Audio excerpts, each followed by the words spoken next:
Hi everybody, it's Steve, Mr. Spouse of the Spouse of Selling Houses team here at Corcoran Global Living, bringing you a real estate update for May 2022. The market is beginning to show signs of slowing down. We've experienced unprecedented growth over the past 2 years. However, with the recent increases in interest rates caused by rising inflation, buyer demand has waned a bit, as you can see in the chart behind me. Because our market is so fast moving, reaction to change can be measured on a daily basis, not necessarily by weeks, months, or years. So on this chart, I plotted the total sales for all of East County for January through April 25th of this year.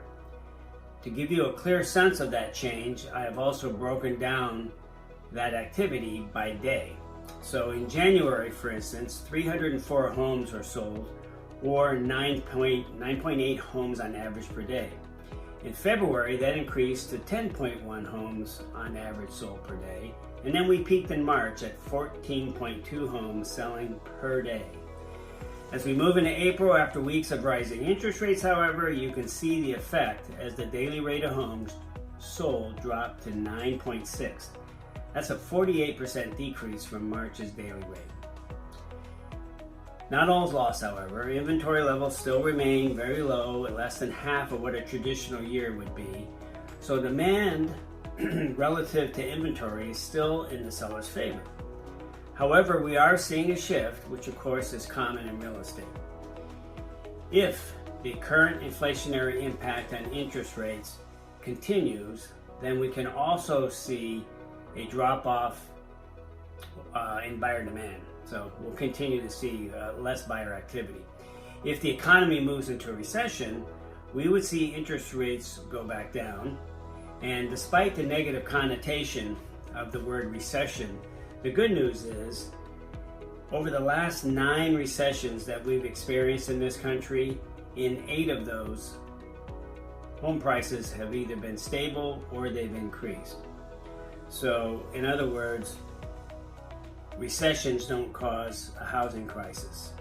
A housing crisis, however, can cause a recession. So what does this all mean?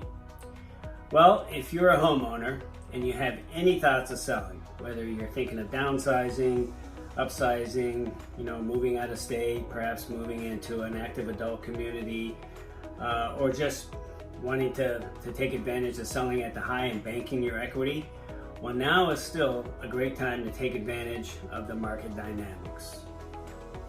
Low inventory and relatively low interest rates at 5 to 5.5% right now, the last I checked. Sales activity has definitely slowed, so you can expect that it will take a bit longer to sell your home, and the frenzied bidding wars that we're so accustomed to are fewer and far between now. But with great marketing, with the Spouse of Selling Houses team, and with professional staging, which is very important, your home can still shine as the best option for a buyer out there. If you're a buyer, interest rates are still relatively low. If you buy now and the economy shifts into a recession pattern, interest rates will drop. And at that time, you can explore some refinancing options that might save you some money. Thanks for listening to our update. If you have any questions about buying or any questions about the current market value of your home, please reach out to the Spouse of Selling Houses team, and we would be most happy to help you out. Or we are also available to consult on things you can do now that can improve the market value of your home for selling in the future. This is Steve with the Spouse of Selling Houses team, out.